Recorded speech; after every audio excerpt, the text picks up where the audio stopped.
That's great that we get to see two iconic fighters in their prime, and somebody's gotta go.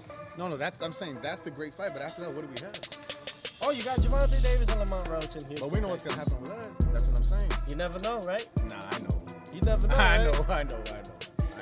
Obviously a superstar MHM, but just cause it's who he is, this don't change no program that I got going on. I'm here to win, I've been coming to win, and I think the same result going happen on December the 14th. The heat between Lamont and Tank is still building, and even though the fight was postponed to January, Roach has warned Tank that they only postponed his first defeat. These two have been throwing words at each other and it has even become music. Physical Lamont Roach came into the first press conference ahead of his December 14th clash with Tank Davis full of confidence, declaring that their fight will be that one fight which surprises the world. He's been building this up for weeks, claiming he's ready to stand toe-to-toe with the WBA lightweight champ and he isn't planning on backing down for a second. Tank didn't hold back in his own response, however, dismissing Roach's big words with an eye roll and a chuckle, calling him just a baby and making it clear he believes Roach is in way over his head. I'm not looking at Lamont the way that everybody else look at Lamont. Like I know Lamont is a really good fighter. I'm not this ain't no Frank Martin. That's all I'm going to say. It was clear from the start that Devon came in with all the confidence in the world, warning Roach that he plans to knock him out, not just outbox him. You think you're walking out of that ring standing? That's funny. Tank said, man, this guy's just a kid. But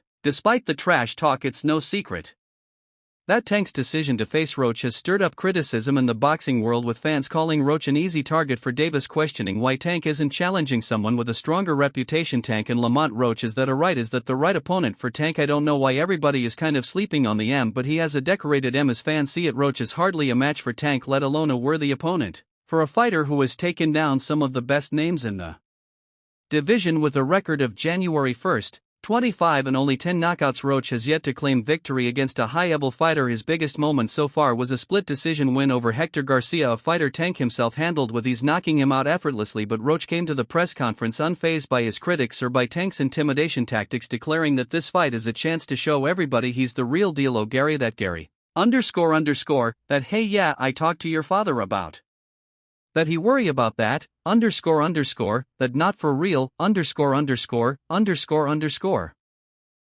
Beneath me don't got no business even in my conversation at all. I'm a champion, the only champion in the DMV at 130 only Kyan. Interestingly, Roach shared that this fight has been years in the making, as he first got a call from PBC about a possible matchup with Tank 2 years ago. Back then Roach wasn't the WBA super featherweight champion, and Tank's team ultimately chose Hector Garcia as Davis's opponent for that January 2022 fight in Washington, D.C. PBC had considered Roach a decent candidate to fight Tank on his home turf, aiming to bring in fans from the Baltimore and Washington, D.C. areas, but Tank's team opted for Garcia instead, leaving Roach to continue fighting lesser-known boxers, inching his way up in the rankings until he finally claimed his current title. 350 is what Tank and Frank did, and Frank wasn't a champion. Roach has been around. He lost to Jamal Herron. He came back from. Now that Roach has gotten his shot, fans can't shake the feeling that Tank's picking another easy fight to maintain his unbeaten record. Tank's playing it safe. One fan RH on X just expanding on ideas that have been shared by many. Roach, however, seems unshaken by the critics, telling Bag Fuel that he isn't there to lay down, should not be taken lightly, as we just saw an absolutely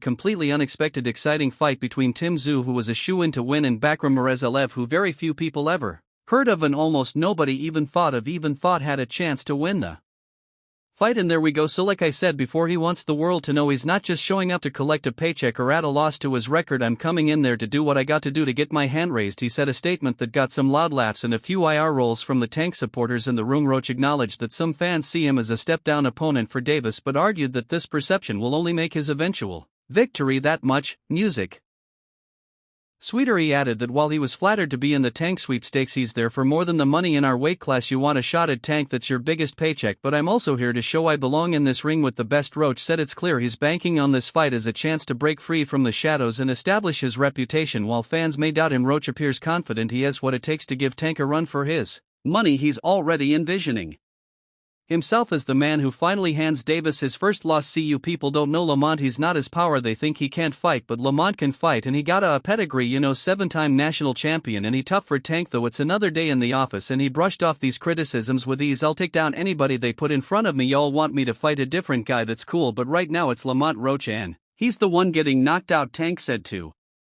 This fight is just another chance to silence the doubters and keep his perfect record intact. Tank's not buying into the hype Roach is trying to build, calling him overhyped and out of his league and ain't no way he's on my level. I'm proving that, Tank said confidently. Roach over to Haney if they could meet at @ catch _ no sleep right. Hell yeah, that left hooker put Haney down. My opinion for Roach though, he believes that it's all about showing up and putting in the work. When you say that caliber of fighter, I already believe I'm it. All I got to do is come to compete. Everybody else is going to see it, he said. Roach's words might sound confident, but the fact remains that he has yet to face anyone close to Tank's level, and his record doesn't inspire much confidence among boxing experts or fans. None of these people are outside with me training. None of these people are in the gym with me training. None of these people can do _ half the thing that I can do. However, Roach is to remind everyone that he's had Tank on his radar for a long time and he sees this as his opportunity to make a name for himself. 2 years ago I got the call and I've been in the Tank sweepstakes since then. I'm ready now. This is what I've been waiting for, Roach said, making it clear that he's going to seize this moment regardless of what the critics say. One interesting aspect of this fight is that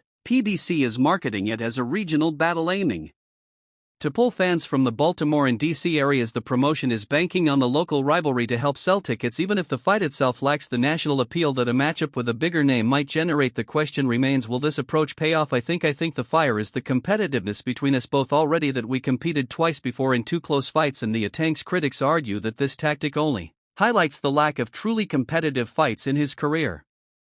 While his fans believe it's an opportunity for him to keep showcasing his skills while building excitement within his loyal local fan base. However, there are so many problems with this fight, and that's something Eddie Hearn is pushing. In Hearn's view, PBC is offering Tank Davis less than he's used to getting, knowing this fight with Roach isn't going to sell big on pay-per-view. Tank's a top-tier attraction and has gotten used to bringing in massive paydays thanks to a setup where he earns a minimum purse and gets a huge cut from PPV sales, but Hearn sees trouble for PBC here. They know this fight is a hard sell and they're not willing to risk a big payout for a matchup fans don't find compelling, like Floyd Money Mayweather, one of the greats, one of the legends, one of the GOATs, said to himself, "Sugar Tank Davis." So we know that Tank Davis loves to be painting his nails, wearing stilettos, wearing them purses. How many pay-per-view buys does this Roach Jr. coming out for 130? How many buys? You think this? I've heard they can't get a deal done with Tank. The V venues are a problem. How are the venues a problem all of a sudden? It's very strange. Hearn told pro boxing fans, hinting at a possible delay or even a cancellation, which now already happened. According to him, PBC might be putting out these venue problems as a cover for something much bigger. They can't give Tank the figure he's expecting, not without a big risk of taking a hit on the return. Tank's past fights, even those not hyped as super fights, pulled in decent numbers thanks to his popularity and reputation, but Hearn points out that Lamont Roach isn't going to have the same music draw. Hearn explains that when Tank asks PBC what he'll make, they're probably giving him a much lower number than what he got fighting Frank Martin, and that's where the trouble starts. Devon Davis makes a lot of money. He makes a lot of money because he does big fights and he's been doing big pay-per-views. Probably what happens is he's on some kind of minimum but on a lot of upside because his shows have been doing very well. He's been making a lot of money. Hearn added he emphasizes that PBC putting Tank in a fight with Roach makes it difficult to justify the usual big payday. You know, Lamont Roach is a world champion. He's smaller than Gervonta Davis. The problem is not many people are aware